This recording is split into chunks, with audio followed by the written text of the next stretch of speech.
Hello everybody, I'm Jon Benedict. I work with the InterMed Group, and well, I'm a little bit new to healthcare. I've only been in healthcare 4 or 5 years. Been in IT infrastructure for 20 plus years, cybersecurity the last 7. Got into healthcare from the energy sector, working with substations and trying to figure out how to secure devices that didn't have operating systems. Probably sounds very familiar to a lot of you in healthcare. Worked with GE for a couple years and then came over to the InterMed Group. So primarily what I wanted to talk about today, really responsibilities with the HIPAA security rule, choosing the right path. And this isn't necessarily my favorite agenda, if you will, but making sure everybody understands what you're responsible for helps you kind of figure out what path you want to take. Because the one good thing about HIPAA is it just says you have to secure PHI. Actually, I'll go to the next. Here's some scary stats. I'm not going to bother reading these. You all know, obviously, why you're all here. All of the hacks like WannaCry, etc., that left us all standing there going, we don't even know what we have. What do we have that has Windows 7 Service Pack 3 on? And it took some organizations a couple weeks to figure that out. And that was, so scary stuff. This doesn't have a laser. So here we go. So everybody knows the privacy rule. That was the thing that came out about 10 years ago. Had to sign all the papers at the doctor's office. Who can access your records, who can't. The security rule actually came out at the same time, but they really didn't start focusing on it until a couple years ago. And the only difference is PHI versus ePHI. The HIPAA security rule is great because all it says is you have to safeguard it, but it does not tell you how. It just says you have to achieve it. It doesn't tell you have to have firewalls. It doesn't tell you have to have next generation anything. You just have to secure it. So, good and it's bad. It's that way by design, so when they're assessing penalties that we'll look at in a minute, they can do a case-by-case basis and say, have you done the things you should do, or have you really just done nothing? Traditionally, we'll look at some of this ePHI. This is hard to see on the slide, but when you get the other one, so you have things like name, social security number, address, health plan information, fax number, dates, license driver number, all these different things that are PHI versus ePHI. As I'm sure all of you know, the only difference is whether or not it's electronic or paper. Plain and simple.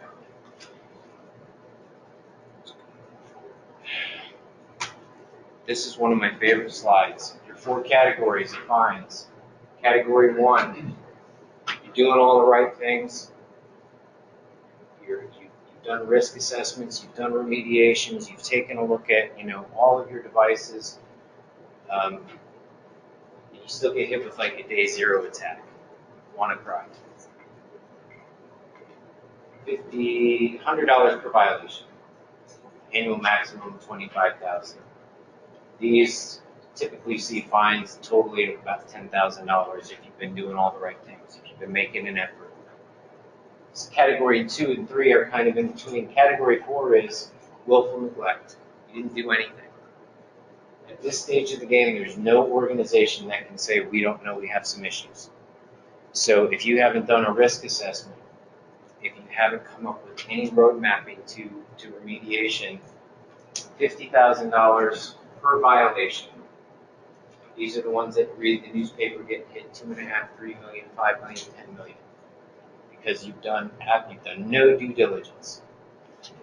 So what I want to talk about today is really how to get you in this tier 1 category with minimalist effort. Because what the real issue that I've seen in healthcare is, it's not that the devices are bad, and it's not that the network is bad, it's that the two don't talk to each other very well, right? Clinical engineering has been managing these devices for years, and now they're under IT. IT wants to manage them like a laptop. Well, they're different than a laptop. Some are workstations where they have Windows 7. Some of them are 20 years old. Some of them have just firmware running on hardware. So you can't treat them all the same, and they don't integrate well. So it's that integration point is what gets you really into this category 1. If you do a risk assessment, figure out what you got, and make some sort of a plan. Put some stuff in some VLANs, do some segregation.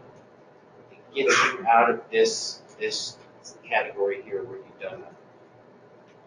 Oh, and by the way, yes, I was going to say, I like to just have an ongoing dialogue, so at any point ask questions, because that's what security is. It's a collaborative, ongoing conversation. Go ahead.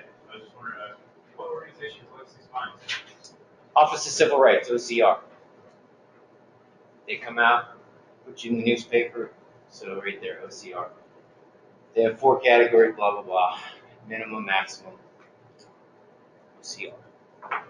But it's usually after the pictures clear closets, medical records are out in the press, and you've got a lot of other problems. Absolutely.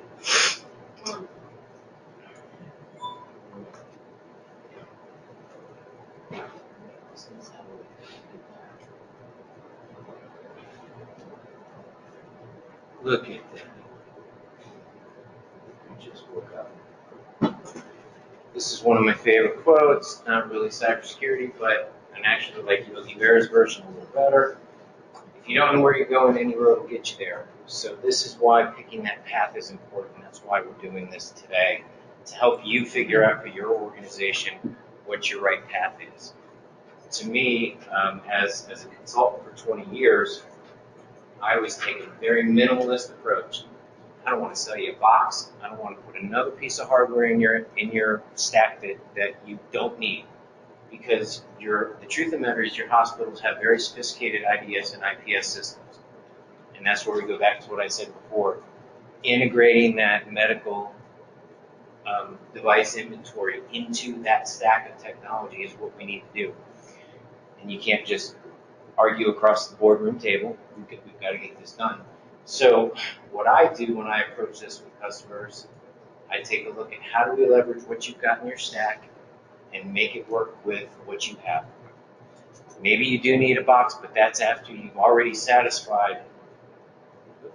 That's after you've already done your risk assessment 1 and you've made a roadmap. Now you're automatically, just by doing that first risk assessment and doing a roadmap, even if you've not done anything yet, you've not remediated a single device, you've done the legwork, you're now out of this category.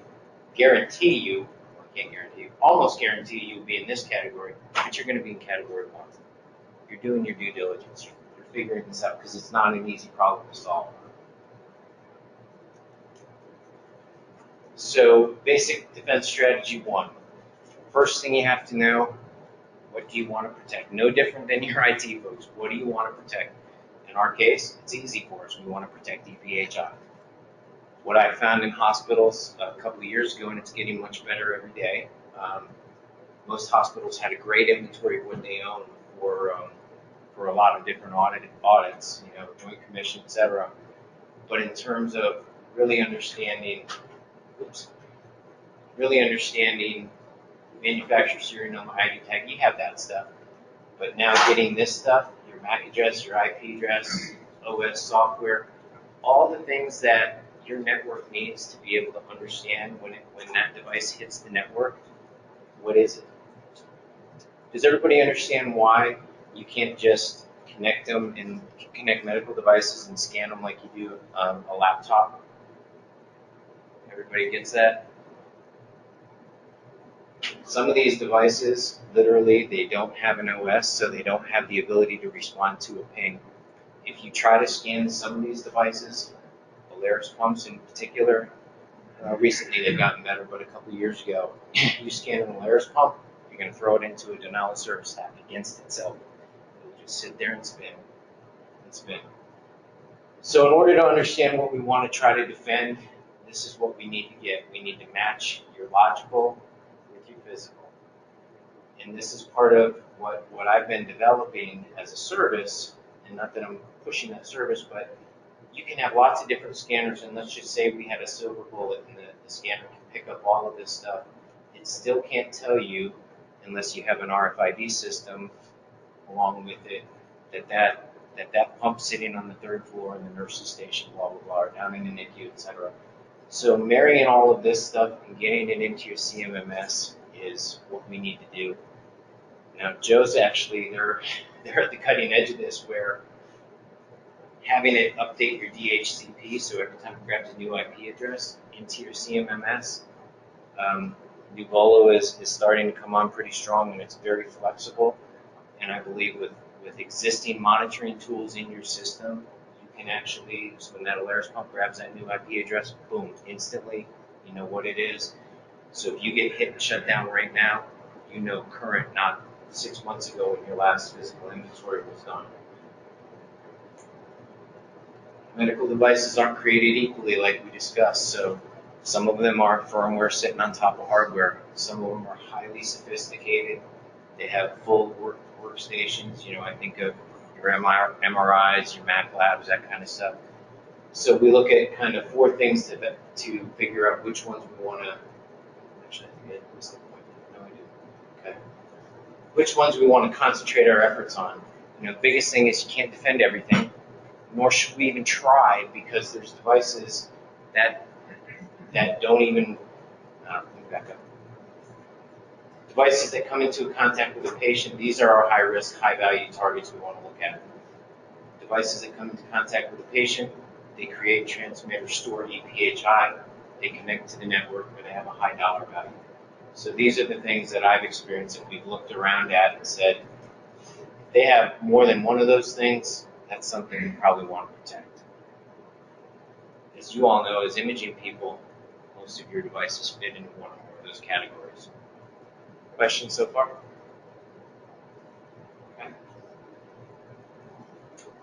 Evaluations and quick wins. So this is what I'm talking about. You can roll through very quickly scopes, lights, thermometers, exam tables, that kind of stuff. Things that are either low dollar, don't have EPHI, aren't networkable. Quickly move those off to the side. You want to get down to that somewhere between 15 and 25% of your devices that you really want to focus your defense efforts on. That's what this is all about here. So if you can take away, and you don't need to focus on 85% of them, but you can focus your efforts on 15%, that's what you want behind the segmentation, behind the VLAN, et cetera, et cetera.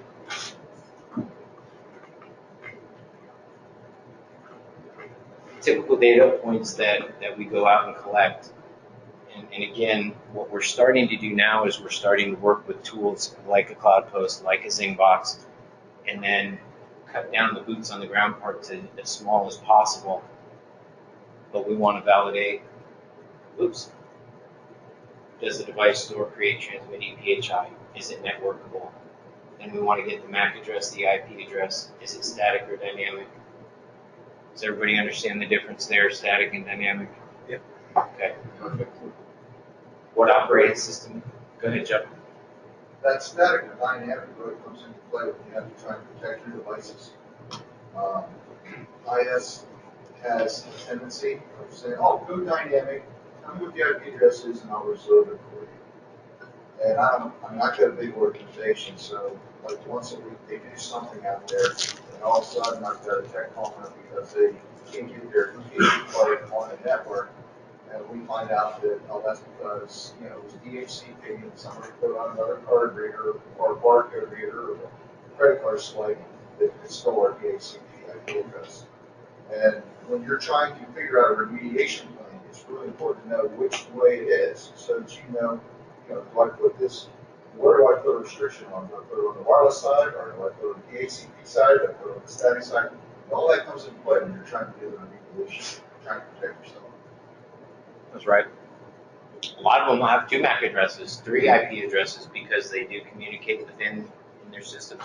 One goes to patch, one goes to billing, across all the different segmentations of the topology. So typically your scanners can pick up a lot of this stuff, but again, if it's, say in the CareScape network, it's segmented off, it's proprietary. Unless GE lets that scanner in, you can't pick it up. So sometimes it does take boots on the ground to go in and pull this information off, feed it into the system, so it can understand what it's looking for. This video, I'm not going to play it right now. I've played it several times. It's by Kevin Fu. It's called the Fearsome Foursome. When you all get this, watch it. It pretty much walks through the four scariest things that the hospitals are facing. But what it basically tells you is, microsegmentation is okay, but it's not the only answer. A firewall is not the only answer. Making sure your purchases with your OEMs are, as up to date as they possibly can be, understanding the life cycle of development with FDA 510K on some of these. It's a good video. I don't want to try to play it here though. It's only like 6 or 7 minutes. This is really what comes down to why, and this is the more detail between your information technology and operational technology. This is why most of our devices, aside from our workstations, won't play well with the IT department. They're purpose built. They do something specifically. It's built to take the best image possible, and it transmits that image, blah, blah, blah. It performs a critical business function. The security is really a function. It's function-centric. So this is all designed about availability, right? In healthcare, we have to be available at all times. One of the problems that the security people have in defending healthcare is we cannot block by default. We have to allow by default.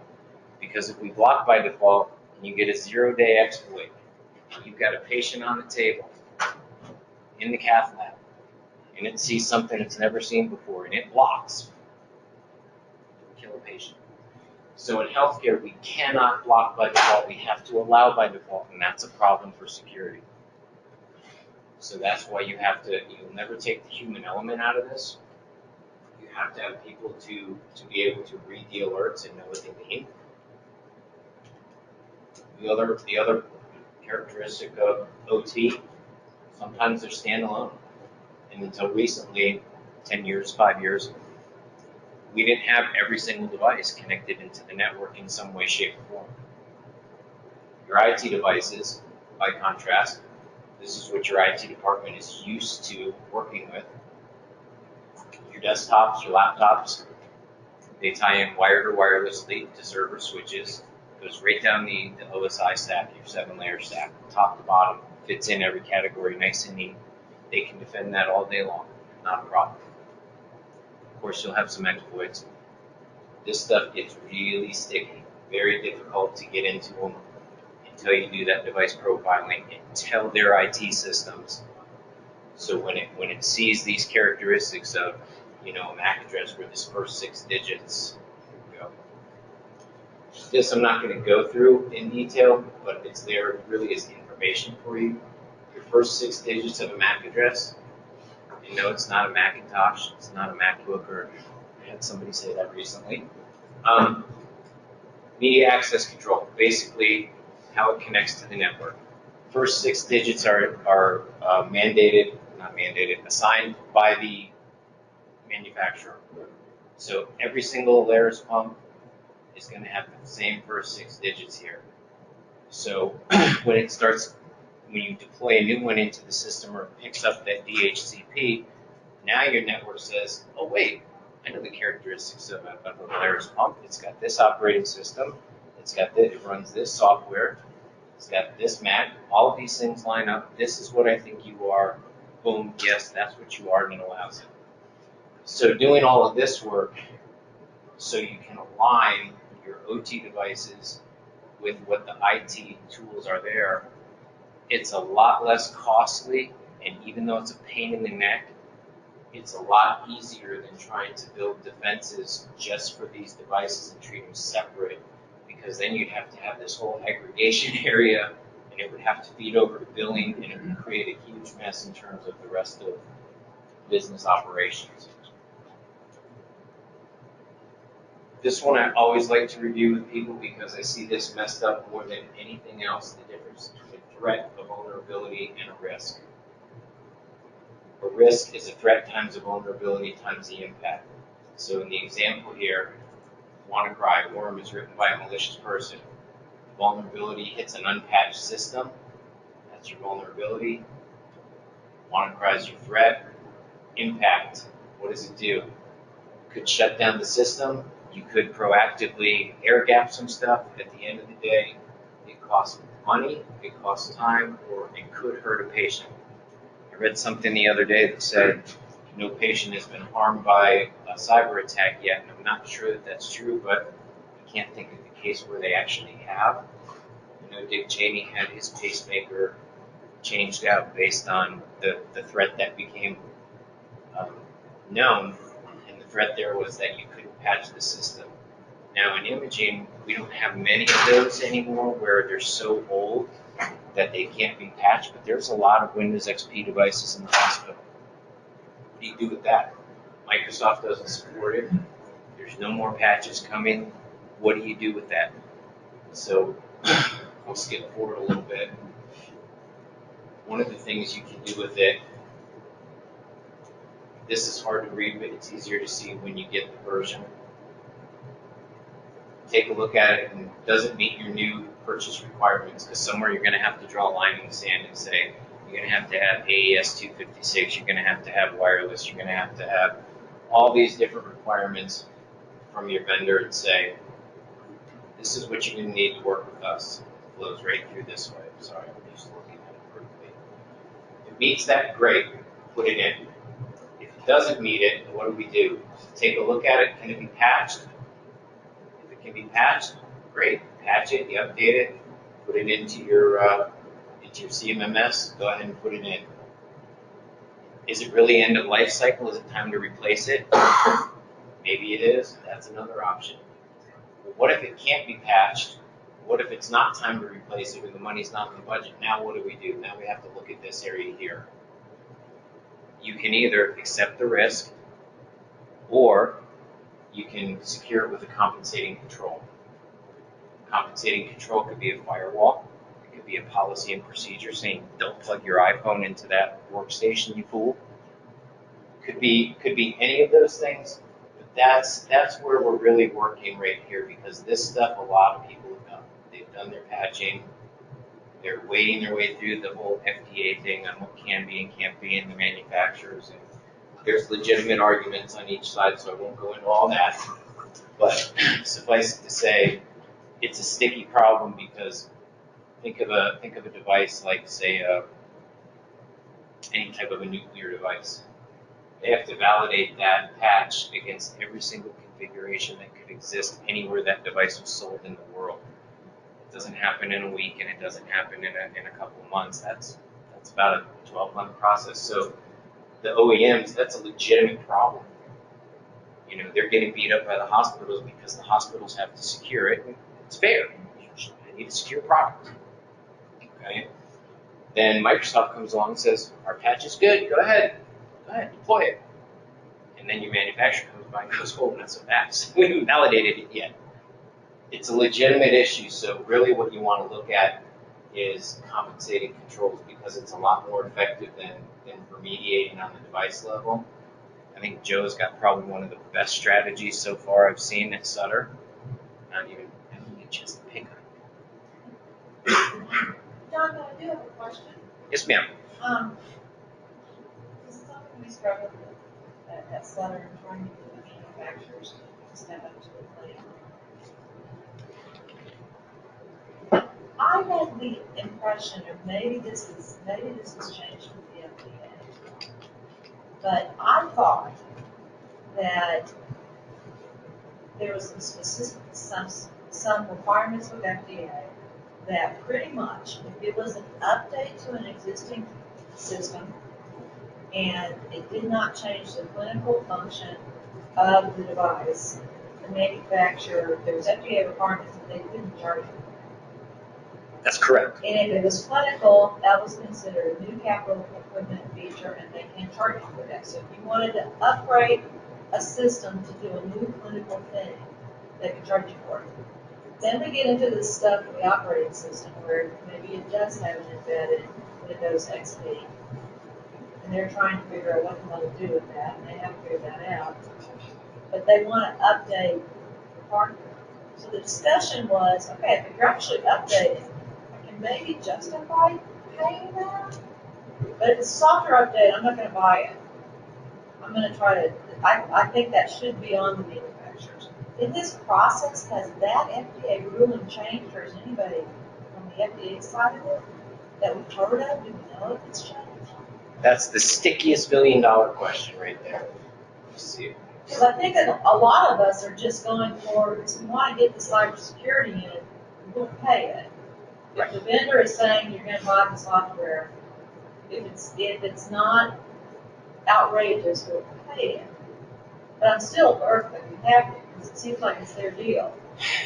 So this is the way that I just being totally independent as a consultant would look at this and say, okay, securing the data is always the responsibility of the owner.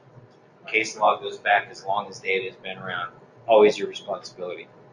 So when they sold it to you, you bought it at that stage, you knew what you were buying, it's your responsibility to secure it. Okay, that's a fair argument, and that's where you get into compensating controls. Now the FDA is saying if it doesn't change form or function, you can update it in the name of security. It doesn't say you must. So that's where the manufacturers start going, well, you bought it that way, it's 15 years old, if you want a significant upgrade, so that's why I always push and tell people, don't worry about the device, unless you're in this spot here, where it's time to replace it anyway, then I would stop that wrestling match and I would worry about compensating controls like you are, your microsegmentation, your VLANs and all that, because it's an argument that I don't ever see anybody winning. Because the manufacturers are going to say, we have to validate, it's a 510K device, it touches a patient, we can't risk a single patient's life, and they're right. Well, that was our purpose, because we'll protect that by being. Mm-hmm. Because while we're wrestling this out, it may be a question that we need to replace that equipment. If we need to figure that out and figure out what's going on. And that's, I'm not trying to make an excuse for the OEMs. If you think about an FDA 510K device, and you said something that's critical, embedded. So an FDA 510K device with an embedded OS, all of the security is put on in that development stage. So that's 12 months ago as they got everything else. So if you got a brand new OS today, by the time that product hits the market, it's already 12, 14, 18 months into the life cycle of the OS. So if you're near the end of the life cycle, you're getting a brand new product that you bought with something that's about to go end of service. So really, as much as it irks me because I feel like if there's vulnerabilities in an OS, they really ought to fix that. If it was me as a business owner, I'd find another firewall or another VLAN or another compensating control to avoid having that argument because they're just not going to. If they were going to, they would have, is what I think. If it would have been easy. Right. With the So- PC, Yeah, FDA does have guidance on this. Just looking up the language is actually, if a manufacturer chose to use off-the-shelf software like Windows, they have the responsibility to correct it for safety and security issues. It's not Until it goes end of life and end of service. No, it doesn't even go into this guidance document. It's not going to Right. and the supportability and the life or anything like that. Now, obviously, we can assume that if you decided to keep something around after the manufacturer has notified you that it's in the supportable life, they are probably off the hook. But they can't come back and just simply claim, let's say you bought something 2 years ago. It's got an embedded system. It's harder for you to manage your patch, right? It looks like the FDA's guidance is very clear. It's due healthcare organizations. I had to look it up. What you're talking about. It is and it isn't. Like you say, it's guidance and it gets very sticky very quickly. And again, I would advise you to use the compensating control, secure your stuff, and move on. To me, I would take care of securing it first and argue about whose fault it is and who's going to patch it later. But, I just can tell you that there's probably a window of 2 or 3 years where, you know, if you just bought something last year, yeah, they can go in and fix it. They probably could and would. If it's an embedded system, it gets a little stickier. It's a little bit harder to do by design because it's embedded. It's in a partition piece of the hard drive that if that becomes corrupted, the whole thing is wiped. So it gets really sticky really fast. My advice to anybody would be secure your stuff first, argue about the patches later. That answer your question? It does. I think part of it is just what we're dealing with in time. Because I think the manufacturers were probably just as on top. Because they embedded stuff and they're like, oh, I need another thing. That's what my customers say. Some manufacturers haven't changed some stuff because on Friday, as I drove down here, I found out we bought a sterilizer and we wanted to hook it up so that it could call home the manufacturer and tell them that it broke. And they were asking me where they could get a brand new Windows XP computer because that's the only thing it interfaces with. Right. Right.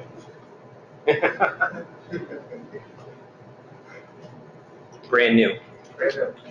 Yeah. And don't get me wrong, I'm not siding with anybody on this. It's a sticky situation. It's very tough. Right. Because I think it's not, there's probably a great legal case. They're all in process. They are. And they're all in process. The other things with patching, Meantime, I gotta live. But by the time that legal case gets settled, it's all going to be irrelevant. It's going to be end of life, end of service. the other things with patching, there's a misunderstanding of patching because if you talk to vendor and say, okay, I put this patch on there, well, we don't support patching. And Only from our approved patch list. the other part, they say, oh, well, we'd have to go back to get another 501 from the FDA, and that's not No, true. that is not true. Now, what I have seen is, let's say, patch 6 comes out from Microsoft Windows. My IS team wants to throw it on everything.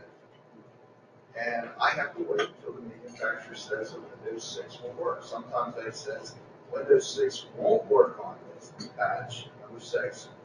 But then on 7 it comes out and says, okay, if you put 6 on and then you put 7 on, it'll make 6 work okay.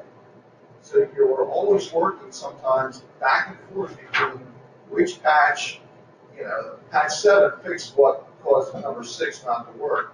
So we're always a couple of patches behind. That's right. So on that too, I mean, this turns out that here's a little bit of a misconception. The FDA also goes into the language that says you, as an organization, can apply any patch you feel like you are qualified to somehow determine whether or not it's Right. solved the cybersecurity threat. We So actually the have, manufacturer cannot say, Yep, they can. Now here's where it gets sticky. Ready for how it gets sticky? Service contract. Manufacturer comes out, says, wait a minute, you're not in a validated state. I'm taking all this stuff off and I'm charging you $500 an hour while I do it to restore it to a validated state. So now I can work on it. carbon black. On the service.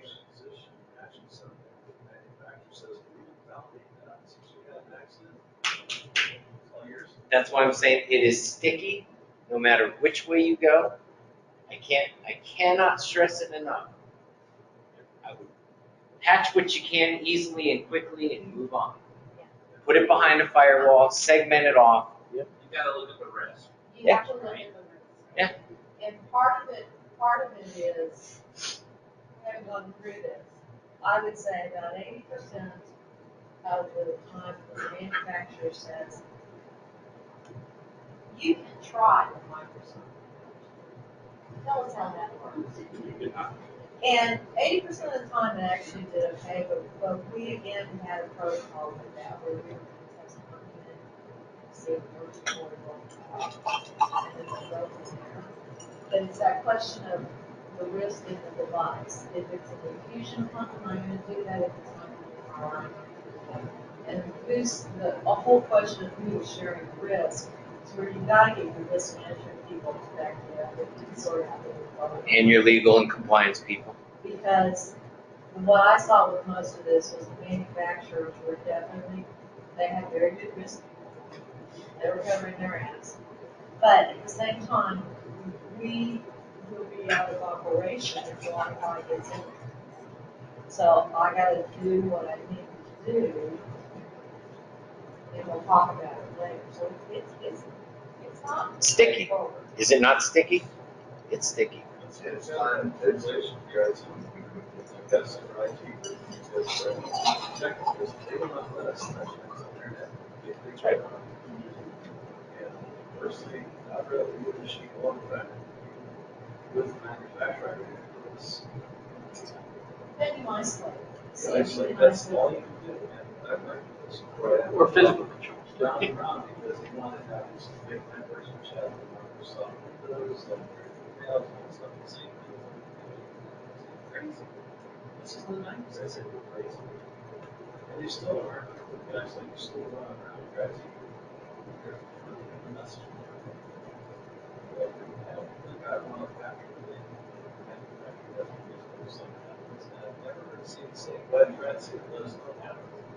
As soon as they say that's like, oh, they said, go ahead and try it. Well, that lasts like 30 years. They're like, But we have documentation for most of them, and most of them basically, our risk people interpreted it as the manufacturers, by saying that there was a Microsoft patch available, was our risk people were saying that that means that they are telling you there's a Microsoft patch available, you can do it. They're accepting the risk. it's very specific document. Here is your option for security. That's it. That's all we have. You can really go out outside of the front and actually publish that document. Really, that's not just your industry. Siemens also took months in some cases to respond to water in that same document. And They then, set up a hotline. actually, Very good, but what does that hotline do? It just tells you everything. 6 months later, I went back to GE and said, hey, it's got a patch for this the ultrasound sheet. Oh yeah, we just came out with it. And it's like, I think 6 months later, it's one of those things where we were going to have to do a remediation to figure out, okay, we're going to apply this, test it. But I said, before we test it, let's make a phone call and see if they've got anything available. Siemens, on the other hand, because they have the ability to push stuff out, they push stuff out to my Siemens machines. The operator comes in, turns it on, hits the yes button, and we have no idea that it's now been patched. So I confronted them and said, well, why don't you take them out with patch? Well, we already came out with it. Well, what are we going to know about it? Oh, it's already on your machines. Your text accepted it. And that was an imaging check. There's no technological about that machine and patches, viruses. I'm sorry, John, we hijacked your. No, this is exactly the point of all the security conversations, is for everybody to talk, because if you're dealing with it, everybody in this room is going to deal with it, or you probably already dealt with it. This is exactly the point. No, you did not hijack it. Also don't forget that patching isn't the only way you can fix something. You can isolate it. You can put a policy and procedure in place. Go ahead. That's why I said, who's your IT department? Yeah. One thing IT department has, we don't have, is the multi-slash the way the cost of PHI and high-tech. Yeah. Solar. And bring your compliance people to the table, and bring your legal team to the table, and watch how fast that money becomes available. Hey, John, it used to be in our industry, everybody was talking cradle to grave. And how many have heard that term, cradle to grave? It's not that way anymore. Now, we got to go out to the dating period where actually system machines. And I know this sounds like stupid, but what we've been doing is we worked with our IS department. They have a testing protocol for Rapid7. And we can hook up a device and run Rapid7 on it. It tells us what vulnerabilities are. It tells us what the operating system is. It tells us that port number 5600 is open. And then we go back to the manufacturer after doing a security risk assessment with our security department. Okay, these are different things that they're coming back, we need to change. So what do you got to say about that? If they come with a C-arm with Siemens, they go, oh, you want our security option. I said, well, how much is that? Oh, that's free. You just have to ask for Nobody it. knew that was even available. And Just have to ask eliminated for it. all of our problems or questions we were gonna have about that machine. Had another vendor that was showing us a bladder scanner. Bladder scanners are in all over. They were telling me and bragging to me about how now their platform is all software driven and all you gotta do is plug into that USB port with a thumb drive. I'm thinking, yeah, it's in some patient's room and some kid wants to charge up his PlayStation or something, plugs into that and drops a virus on our bladder scanner, which screws up the calculations inside. Wait a second, that's a security risk. Sometimes you have to try and get way out ahead of stuff to try and see where you're at to prevent the wrong kind of things coming into your facility. Right. Exactly. Funny you mentioned Rapid7. Here we go right here. So talking about going back to the premise I started with, taking a minimalist approach. Let's leverage all the tools that your IT department owns now before we go looking for new tools. In order to be able to do that on the devices, on your medical devices that you don't already have a good device profile for, that's the translation that they miss. If you get that device profile, and you only need to get one from each make and model, you don't have to go get every single Alaris pump. We did one for a customer 3 months ago, where they picked 250 of their highest risk devices, and we went and did one of each one, gave them the device profile, they fed it into SolarWinds and Rapid7 and ICE, and everything went shoo, works perfectly. Now the integration is a different story, but at least these systems can now identify it. Because keep in mind, your pumps, it can't respond and say, yep, I'm an Alaris 8015, I sure am, and this is what I'm doing. It can't answer. So getting that device profile so that they can use it with their IT tools, that to me is what I think is the best solution out there. You know, there is no silver bullet, there is no one box that's going to do it all. Once you make that translation, they can then look for the anomalies and say, hey, wait a minute, you shouldn't be talking over port 443 to China. Whoa, let's stop this. Talking about cybersecurity profile, this is kind of what we define it as. So your physical inventory, your control number, your asset number, RFID tag, make, model, serial number, PM, owning department, location. Then when you get into your device profile, it's not really very complicated. MAC address, IP, subnet, OS, software version and revision, and SSID. If you feed those data points into Cisco ICE, it's way more, it'll get something like 95% of them, as opposed to, was it somewhere around 30% out of the box on medical devices, if anybody's ever deployed it. We had a customer deploy Cisco ICE in their whole network, and it worked flawlessly. They deployed it in their clinical network, and they literally shut down everything, and they had to whitelist every single IP address, because that was the only way they could make it work. And then they had to go back through manually one IP address at a time and blacklist that ones out. So that's all it is right there. You give them that, you give your IT department that data on every device, they can make it work. Put it on them.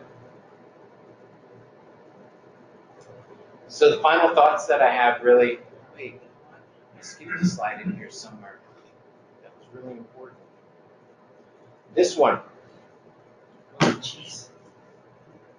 Most medical risks, or most of the risks, are really not in the device themselves. This is the other key for your IT department.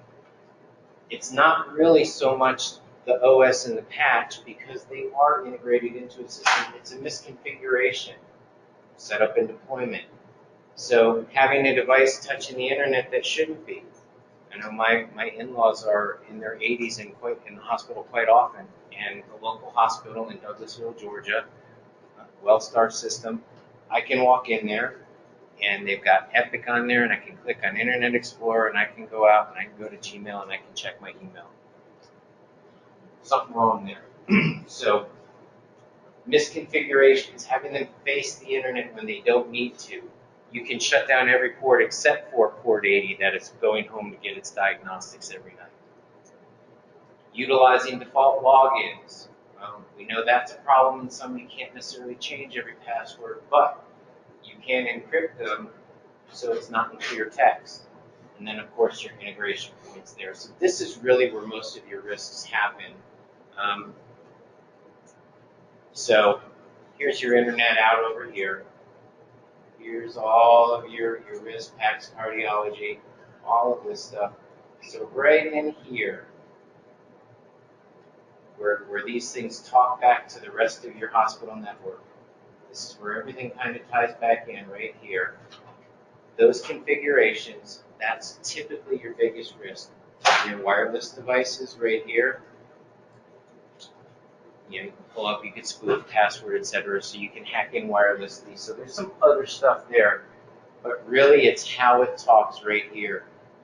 And this is what we're talking about. If you give them the device profile for all of these devices, it can talk to this system, and it all is a lot more secure than it was before. Of course, no system is ever going to be impenetrable. The biggest thing you want to be able to do in any system, much especially healthcare, I think the average breach is, I think last year they were in the system in healthcare, was it 180 some days was the average before it was detected. So that means somebody got in wherever they got in, so they could come in through a wireless device. Maybe somebody pulls up next to the ER, gets into an infusion pump, which goes back, or let's just say a rolling C-arm goes back to the PAC system, then they get in there, and then they get across the network from that one pivot point. I lost my train of thought. Oh, being able to detect the anomaly, being able to detect stuff going out, being able to detect when should this device here be talking here, here, should it ever be sending stuff to China? Probably not. Maybe you're using, Nighthawk that's in Australia to read your imaging. So we had one, yeah. Japan just about every night. So having your IT system be able to read those translations that they get from the device profiling and look for that type of behavior. I mean, do you have an infusion pump that's connected 100% of the time? That would be a warning sign. Is it sending something other than DICOM traffic? It could be an alert. So all of these things are really what you want to be able to let the IT people do their job, because they frankly don't quite know what to do with the medical devices. There's another vulnerability that is overlooked a lot, and that is the facilities. Facilities people seem to think, IS, I fought it, and I got to do all this stuff with my equipment, and I sit on a board where capital equipment comes through, and they're upgrading the elevator. And I asked the questions, oh, they're putting in a new computer. And I said, well, is Otis going to be able to remote in? Yeah. And I said, let's see, the elevator's hooked to our fire alarm system, which is also hooked onto our HVAC controllers and all of our environmental stuff. Don't you see that there's a little bit of a vulnerability there? They're like, what do you mean? I said, well, if you're familiar with Target, there was a refrigeration company that was monitoring the refrigerators at Target. And somebody hacked that refrigeration company, got into Target, and then Target went mainline right to their credit card database. And that's how that hack took place. And people are looking at the medical equipment, and you have to look at the whole thing. We had a person who was on a computer that's used for doing the linear accelerators for coming up with the treatment planning. Didn't think nothing about it. They went out and checked their email. Pulled down a couple emails, opened them up. All of a sudden I'm getting a phone call because whatever they pulled down was out looking for lists. Didn't matter what kind of list, but it was just looking for lists. Lists of names, lists of numbers. And it's so easy that it can happen, and people, even though they're told, no, don't do this, unless you put the mechanical restrictions in there so that they can. They're vulnerable. The three biggest causes of all breaches: email, websites, removable media, all come down to securing the human, which comes down to policy and procedure. So You can't forget policy and procedure. It's not all technical tools. There has to be some common sense like Joe's talking about, because you have all of your facility stuff out somewhere over here in the network, but it still comes back here to the same point. So yes, you can use anything as a pivot point. All they need to do is get in. And if they're smart, they'll exfiltrate data low and slow, so it doesn't, hey, all these packets going over to China. No, 3 files a day becomes 30 files a day, whatever. But securing the human is just as tough. I was doing a risk assessment for a hospital and walk into the Mac lab. iPhone in there, connected, charging. And so I'm sitting there with my clipboard, and they're like, what are you doing? I'm like, well, writing down that vulnerability, breach of policy, blah, blah, blah, blah, blah. They're like, it's the doctor's. The doctor plugged it in to play music while he's doing his procedures. She's like, what am I supposed to do? So, there's people behind all of it. People are our first and last line of defense. If they see something funny, they're the first people to call the help desk. They're also the last person that will think before pressing that button, before clicking on that thing, before opening that email. John, there's an underlying tone to your presentation today, so and I hear some of the feedback in the room as well. The IT department isn't the boogeyman for us. We have to work together. Yeah. Our CMMS systems have the ability, hopefully, most of our CMMS systems have the ability to log your MAC addresses, your IP, your software versions, things, all that data that you had up there. My IT team, they have access to our CMMS system. They look at that. We just went over some documents the other day on a call because we had some missing data that they were looking through in our AIMS CMMS. We're all working together. We have to work together. They have to use their tools, SolarWinds. We have FireEye with Mandiant. We use all those tools and we all work together. And you got to have that relationship. If that relationship is soured, man, that's a bad thing right now. And it's soured in a lot of places, and it's getting better. But that is the single most thing, you're right, that if I can help any hospital with, it would be that, to say, look, quit trying to worry about securing all your stuff separately. Just figure out how to give them the information they need to use their tools. Because they've got good tools. Yep. You don't have to buy anymore. You can piggyback in onto their next capital purchase on their next whiz-bang, Zingbox, Cosmos, whatever they want to buy. Plug your stuff into it, but they need the device profile in order to be able to do it. So yes, thank you, great point. You did this one, I can skip that order. Yes. So again, not really the devices themselves. We can talk about patching a lot, and we can talk about that as a way to fix it. You patch all these single devices.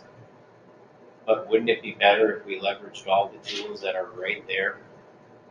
And you also made a point by demonstrating that doctor in the cath lab plugging.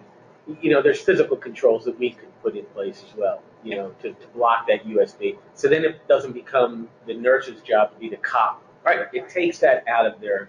And that's the conversation I had with the administration. I'm like, well, the nurse is supposed to tell them. I'm like, really? You think that nurse is going to tell that doctor he can't play it? It's wrong. Well, they have to. No, you can't put them in that position.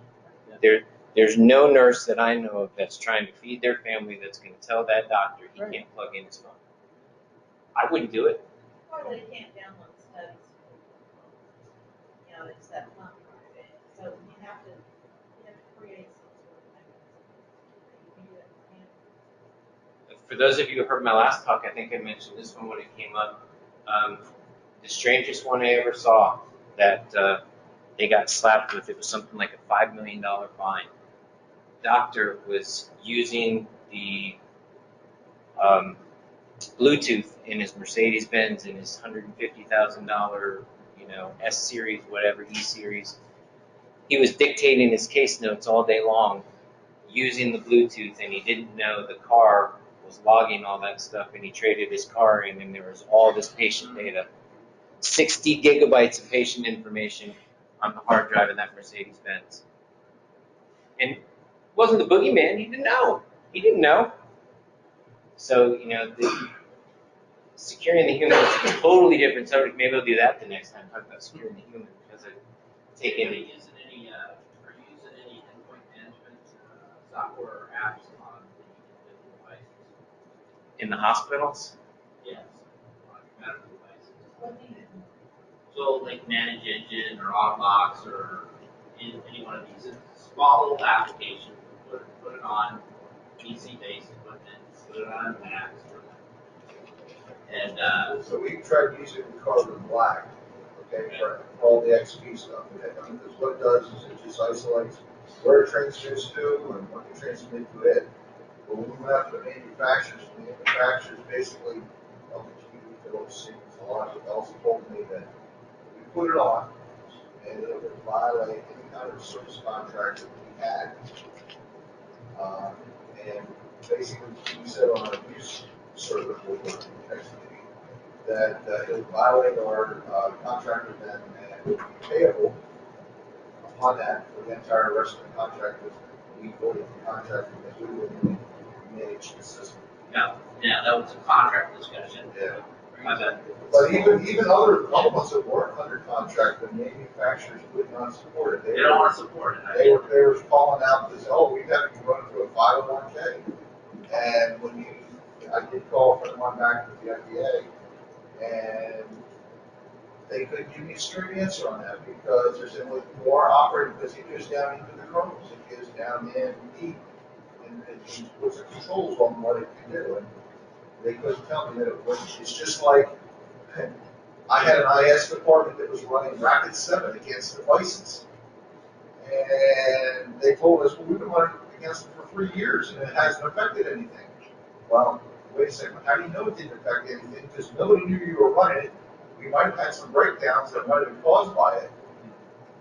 Well, when we started finding out that they were running it, when they were running it, where they were running it at, we were seeing a correlation with some devices that were going down. And and I'm trying to explain to the guy, last thing you want to do is have somebody getting prostrate seeds with their Da Vinci robot. The doctor moves it a millimeter, and it moves a meter. They'll have apes and living on the table. And finally, they got the idea that, okay, we'll call you before we do that. And I said, we'll make sure there's nobody on the test. You can on it, you can run it all you want. But they had no idea that they could affect the machines. To them, they go out. I had a guy who looked at a server on a Fuji CR reader. All he saw was it was a server. A box. He had no idea. He never physically went there to see what it was. He was just remote controlling. But to Chris's point, that's where we come into play. The IT folks aren't going to do that. We understand how the device lives in its own environment. That's what we bring to the table. And we've got to step up and do that. And identify that device as what it is, not what the box was sold as. Right. And so this endpoint, like a Windows server. yeah, endpoint management helps in delivering the right patches, for example, to the systems at the right time, right? At the same time, it's not being used, it's not being operated, or when your guy is there in front of the system, it's ready to go. Something on the machine was smart, yeah. Do something on it, not just put something on that machine and solve it. As far as the FDA is concerned, that device is considered developed. Well, Because of security, it's back to this is from the this cybersecurity. policy. In the cybersecurity, the FDA is saying you as the end user can do that. They're making an exception in this specific.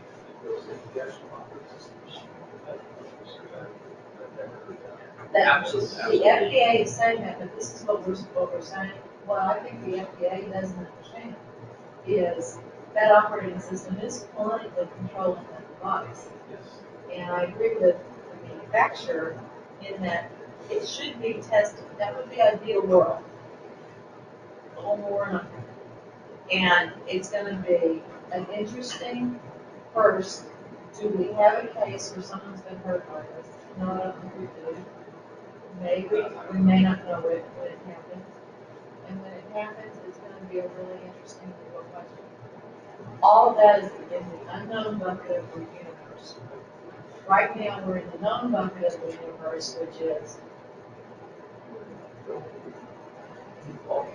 no, this is where, On course getting that set, it will shut down, it's broken a lot of volcano ice. That's what else is out.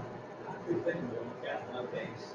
right, So I say we still, we need to get into the committees, the IT groups, that's right. and start driving. Right Well, away. we need to have those discussions. And there's gonna be a lot of, guys, this just created job security for all of us. I actually had to get on the change advisory board with the IS department because they were making changes, you know, they were changing the switch out, changing that switch out. Oh, we're gonna apply this patch. And they applied a nice patch, and I said, I have a concern about this. Can you test this against one of our EKG bridges before you do it? Oh, this is just a regular security patch. The next morning, half of my bridges were working, and the other half weren't. The difference was they didn't get them all of them that night. And then, Very valid. when I'm looking at their change management, they're saying, oh, it'll only take us a half hour to back it out. Well, that's half hour per controller, and they had done 69 controllers. So it was a lot more to it. And they're starting to learn that, wait a second, once the environment has a concern, let's put a hold on this until we get a real answer. Because you ask them, what's downstream of this? Is this going to affect any medical equipment? Oh, no, no, I'm sure it won't. Was there any medical equipment downstream? I don't know. And it's the board that I'm sitting on, they just laugh every time we get this kind of answers. Are in a novel. How many people actually have biomedical imaging representation on these kind of boards? One more. Yeah, it's one more. It's good. 10% right now? Yeah. 10%? The That's good. balance, Put it back. the battles that I'm seeing are happening, but it's boiling to the top. Yeah. Because to your point, IT and biomed have to talk together, even if they're not communicating right now. Eventually, we just got to get over it. And every sort of organization kind of goes through that because the WannaCry viruses aren't going away. There's going to be more. You'll be the This next is our one. world. This is how it's going to be. And hopefully, each time we work through this as an organization, we'll learn more. Right. So what we want to get out of this, right? We want to work with IT. So when the next WannaCry hits, we're one query away in this system from saying, here's your 311 Windows 10 Service Pack 1 devices, Windows 7s. That was the biggest problem that I saw with WannaCry is the hospitals weren't able to say, here's my list of devices that are possibly affected. They didn't know. They didn't know. So by working with your IT people, and I've sat at these tables, I've sat at those board tables, Ken sat at them with me. We're literally clinical engineering and the administration or IT, they're just about fighting with each other. I mean, we're the client, or they're the client, so here we are trying to sell them something, and half of them are sitting on our side of the table and the other half. I mean, it's the craziest thing in the world, so yes, they don't speak your language either. They don't understand what's going on with your medical device. They don't understand why it doesn't have the full 7 layers of the OSI stack. And that's one of the jokes on our committee, because they were kicking back and they used me as an example. They said, look, if the guys from Biomed can't understand what you're talking about, most of us can't either. Right. Exactly. Because they're using so many acronyms. Exactly. To them, everything is, in the application layer. Well, with these medical devices, you don't have all 7 layers there. That computer does, your iPhone does. So yeah, it's absolutely critical to work together so they can understand our devices and we can understand what their tools need. So, walking right into, like what you said, Chris, you have to work together. Device profiling, think of it as the language and the keywords that your IT department needs for their intrusion detection and intrusion protection systems need to be able to work with them. Because they're monitoring the traffic, right? So once they see an anomaly come across, and they may be using, products that help them find that, once they see that, the first thing they start to do is, okay, what device is that? And they're going to look at their lookup list. Okay, it's a server or it's a patient monitor, and they'll figure out where it's coming from and why it would have that kind of behavior. If it doesn't have that behavior, they can shut that port down. Right, and for IT, they go, oh, that's a server, shut it down. But what they don't understand is it's controlling somebody with a robot that's actually touching a patient right now. That's why they have to have our information so that they can match it up with their IP addresses. Leverage their tools. They have great tools. If you don't have a device profile, because as we get to the end, you'll find out just by let's go all the way back to our HIPAA slide. Just by doing device profiling, just by going and getting that set of device profiles, one for every device, just by doing that, you put yourself no worse than right here, tier 2. Why wouldn't you do it? Get your compliance and your legal team at the table and say, if we just give this list the device profile of, one configuration for every device we own, look at how much we're no longer in the millions category. Worst case scenario, you're somewhere around $250,000, $300,000, $500,000. Still a lot of money, but it's not $5 million for, not reporting a stolen laptop or something. So let me see, let's go all the way to the end here.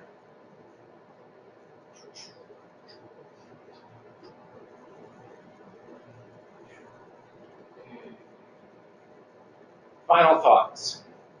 This is really where we get to with all this conversation. The ongoing attacks are going to continue to happen. They're going to continue to happen. So remediating at the device level, worrying about this patch versus that patch, probably aren't going to get it done because it's going to be a 0-day exploit. WannaCry was a 0-day exploit. They hadn't seen it before. Didn't see it before. The other thing you can do, I keep trying to grab the laser button and forwarding it. So you're going to have to continue to evolve your defense. They're changing, we're changing. It's like a giant game of whack-a-mole. It's the biggest game of whack-a-mole you've ever seen. You fix one device, you fix the next device, get a compensating control. Come up with a strategy. Work with your IT department and put it behind its own firewall. Figure out how to do that because that's going to save you on the next WannaCry. Having the device profile is going to save you. By doing a risk prioritization, by saying, here's our 250 most vulnerable devices, executives, our MRI or nuke med stuff. Here's our top things. We're telling you, figure out how to defend it. Figure out how to defend them because somebody's going to get killed. You're now back in category 1 and you've done your due diligence. And where we come back to our path, it's critical that you do that risk-based prioritization to have a clear path forward. That path is always going to change, but if you don't know where you're trying to get to, and that is securing these devices, and you don't have a plan because HIPAA is not prescriptive, because HIPAA and the FDA give guidance, they just tell you what you need to accomplish. They don't tell you how you have to do it, and it's vague because they're not getting in the middle of it. I would not sit there and fight over patches. I would secure it some other way. So. But you put executive leadership focus, again, providing these folks the data, your IT team, your executive leadership, they can make the informed decisions that on a 12-year-old linear accelerator, do you put $250,000 into protecting it? Where do you buy another one that has the ability to be? You know what else some of your wonderful new tools that the IT department has will do? It'll tell you usage. Be able to tell you how many times that MRI was used last year, last week, last month. It can also start getting into lifespan. It can start getting into procurement on tools and service. So all of these things are going to be able to start to leverage these tools when you get a CMMS that can handle it.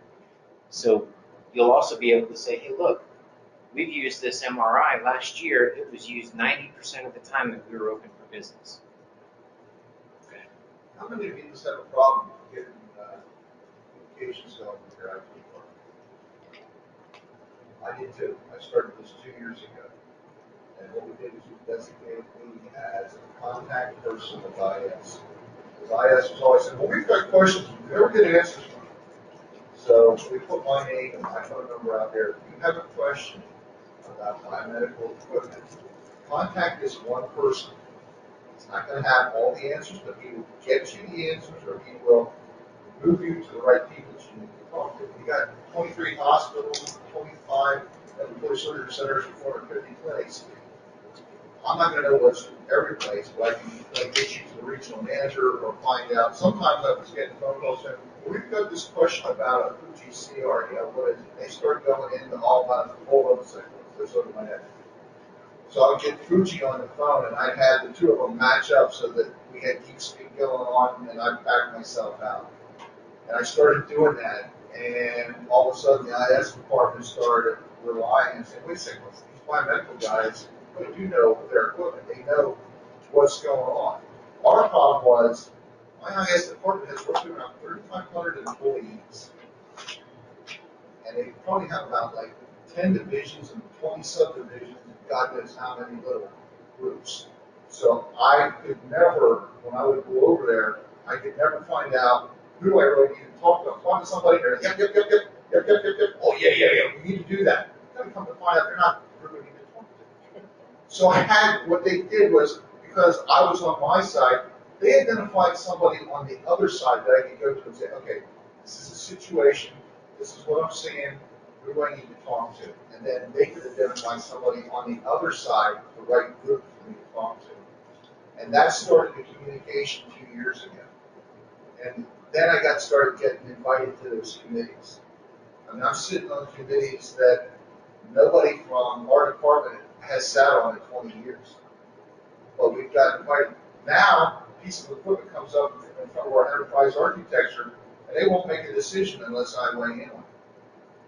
So that's the kind of relationship you have to build. But that's how I did it. And you can maybe try and do something similar. I mean, it's trying to break these walls down. I mean, and it's difficult, but we've moved. And if they won't talk to you, call me. I'll get on the phone with them, and I'll get on the phone with you and them, and I'll start to explain to them how they're putting themselves at risk for millions and millions and millions of dollars because they're not listening to you on what you need to protect. Said about this whole thing, so you're actually 25 years behind. Talking IT is because all the way back in the 90s, early 90s, the OEMs had no interest in virus hacking. They had no care about it. As far as they're concerned, you didn't run us in your network. It's your problem. And it's been that way.